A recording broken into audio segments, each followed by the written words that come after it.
Welcome back to Jordan. In the last episode, I took you from the mosaic city of Madaba to the ancient ruins of Petra and right into the heart of the Wadi Rum Desert. Today, we venture to both the capital city of Amman and the ancient Roman city of Jerash, trying local foods and learning about some ancient history too. Welcome to Amman, the capital of Jordan. Here we're going to discover food, culture, customs, and even a little ancient history. Let's get exploring. The first place I'm taking you is to see some of Amman's ancient roots. This is the Amman Citadel. It sits at a hill, the highest point in the city, and it goes all the way back past the Bronze Age. Tons of history here. Even a familiar name, Marcus Aurelius and Mark Antony, have ties to this ancient city, which 1,000 years ago was actually called Philadelphia. It was named after the Egyptian king and used the Greek name. Amman is one of the oldest continuously inhabited cities in the world, with a history spanning 9 millennia. The citadel is in the ancient heart of Old Amman and has several ruins of old castles, temples, and living structures that any history buff will want to explore.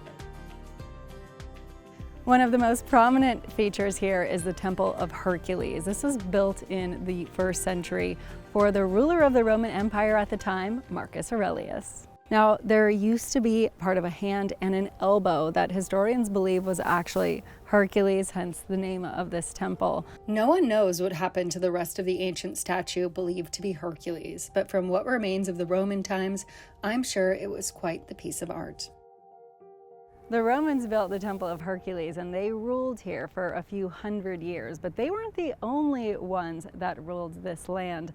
Later on, the Umayyad Arabs came here and they built what's behind me here. This is a cistern built around 730, and over to my left is one of the mosques that they built. There's just so much history embedded here, so many different people that came through here from the Bronze Age and before. If you're interested in history, you will find this place so fascinating. One of the most impressive ruins at the Citadel is the ancient castle from the Umayyad Arabs. All that remains today is an outer shell, but use your imagination and you can just picture what it would have been like walking the halls of this ancient building. The most well-preserved piece of architecture from the time of Philadelphia is the Roman Theater. It seats up to 6,000 and is still used today, located right here in the heart of Amman.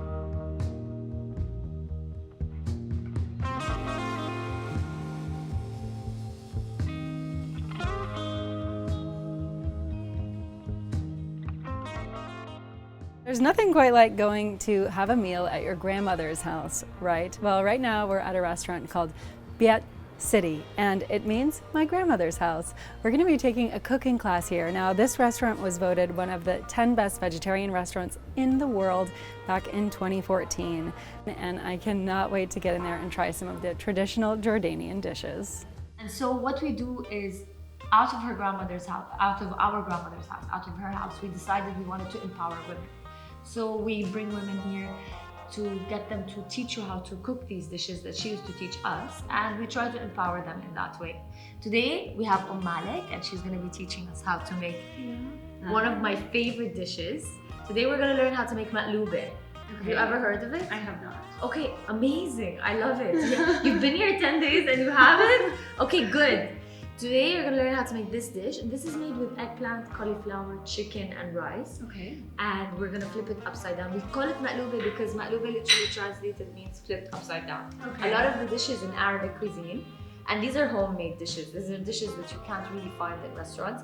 So they're referred to, or they're named after the way they're cooked. So if you know galayt bandura, which you will be trying, it's tomatoes with onions, but they're cooked in a pan. So we call it pan. This is the name in Arabic, galayt. All right. So today we're making matlube. I would be making several dishes, and the first was the upside down dish known as matlube, which starts with oil and some rice to cover the bottom of the pot. Then I add some already cooked chicken and line the pan with sliced cooked eggplant. Then cauliflower and more rice are added with some local Arabic spices that they call 7 spices. Follow this with some chicken stock and then put the whole pot on the stove to simmer. The next thing we're doing is roasting this eggplant over an open fire. I left my eggplant to char on the open stove, and you actually see a lot of this vegetable in dishes in Jordan because it grows in abundance, and fall is actually harvest time for eggplant. So they use a lot of seasonal ingredients, which I was really excited to see. As this was cooking, I got some of the next dishes prepared by cutting some vegetables for a fattoush salad and making a pan of roasted Arabic vegetables. We're gonna throw this in the oven, and then I better go check that eggplant.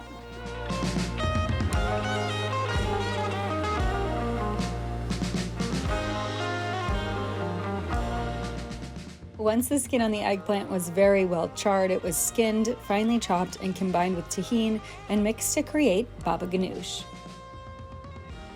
After that, I whipped up some Arabic bread, which is a very simple recipe of flour, yeast, and a little bit of sugar and salt, making it into small pancakes and placing it in a pan to bake after letting it rise for a few minutes. So we've got our feast here, but the last step is for our matluba, which is upside down dish. So we put a plate on top. I am going to put my plate under this pot, and we're gonna flip. And wow, beautiful. Let's eat. Look at this feast we prepared of Arabic bread, what we call in America baba ganoush. We've got this fantastic salad, vegetables, and the upside down dish. And we've got that coconut cake cooking. So many fantastic local Arabic and Jordanian dishes, and I cannot wait to dig in. Thank you so much for teaching me.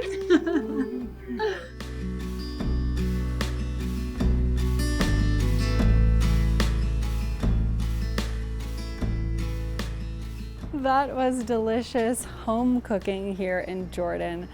I loved that they used so many spices, all those fresh ingredients. This was such a great way to just indulge in the local culture here, and it's making me so much more excited to go see more of Amman. To burn off a few calories, I headed downtown to the souks with a first stop at the gold souks. Now, gold in Jordan is typically a higher quality than in the US, so if you're looking for jewelry, this is a great place to look. And much of the city has entire blocks dedicated to this or that. And I loved looking around for gifts, scarves, and local spices and treats too. But these gold souks are definitely something to stop in, even if just to look in the windows.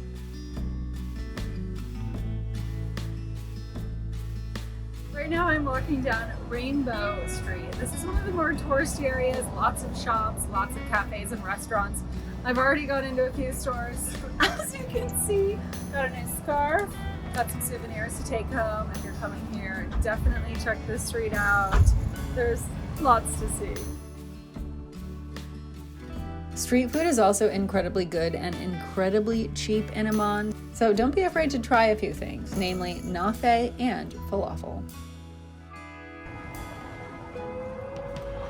Alright, I've got a falafel here. You can get it spicy or non-spicy. I got it non-spicy, and this costs less than a dinar, so you can definitely eat here on a budget.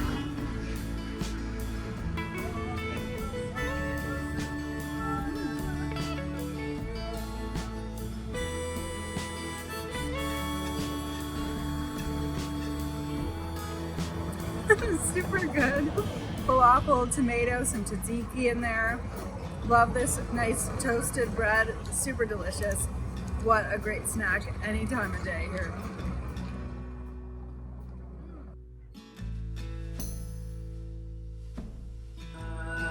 So this is nafe, one of the traditional dishes here. It was only 75 cents dinars.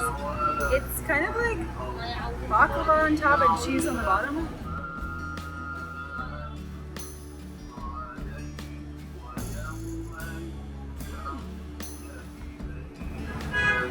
Okay. Cheesy on the bottom, honey in the middle, kind of crunchy on top with pistachio. Strange, but actually really delicious. I can't eat too much of this because it's very sweet, but if you're here, definitely try it. From Amman, I've headed north to one of the largest and most well-preserved sites of ancient Roman architecture in the world. This is Jerash. It's some 6,500 years old. It was one of the 10 great cities of the Roman Decapolis era, and it's nicknamed the Pompeii of the Middle East. Unlike Petra, Jerash was built by the Romans. It was one of the 10 great capital cities that helped spread their rule and their oftentimes barbaric tradition and culture far abroad from Rome itself.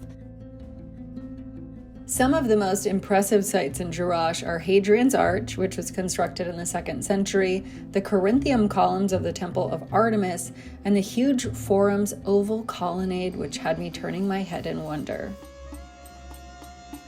This place has been inhabited since the Bronze Age, at the crossroads of civilizations like the Romans, the Greek, the Byzantine, and the Umayyad. It was actually lost to the sand for centuries, and over the last 70 years, they've actually been slowly excavating and unearthing this massive Roman city.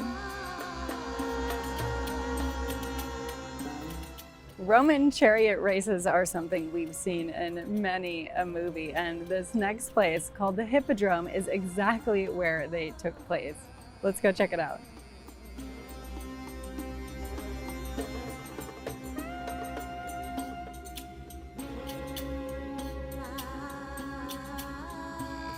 Where we're standing now would have been ground zero for the chariot races. There are stands over to my right for spectators and what I believe would maybe be the referees over on the left, although I'm not sure. Now, for hundreds of years this was used for chariot races, but later it was actually transformed into an arena for gladiators. Now, many history lessons can only ever be read about in books, but this place is a living history lesson. And with things like war and religious destruction and even city expansions destroying so much of our ancient history around the world, being able to walk through a place so intact from so long ago really inspires me to learn and to wonder about what this place must have once been like. One of the most fascinating parts of this city is this roadway. Banked by columns on both sides, this would have been the ancient pathway to Amman, which back then was actually called Philadelphia. Now, I've been to other ancient Roman cities around the world, and the roadways that are intact are always some of the best things to see because these have been around for thousands of years, and it's still intact. Chariots drove down these horses. Lots of people over thousands of years, and now we're getting to walk on it too. Just a really special place to be. It's said that Jerash was absorbed into the Roman province of Arabia around the second half of the 1st century, which at the time included the cities of Philadelphia, Petra, and Bostra, which was in modern-day Syria.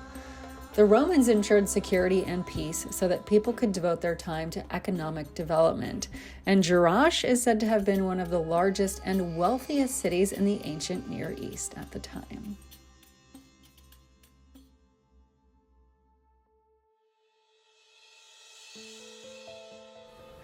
There is so much history here in Jordan, from the Greco-Romans all the way down to the Bronze Age. And there's also a lot of religious history, even the birthplace of Christianity, and I'm going to talk more about that coming up. In next week's episode, our Jordanian adventures continue as I head south towards the Dead Sea, visiting some of the biblical sites, hiking through the narrows of the Middle East, and even going down to the Red Sea for some scuba diving. If you liked this episode, don't forget to drop a comment, give this video a thumbs up, and if you're new here, hit that subscribe button.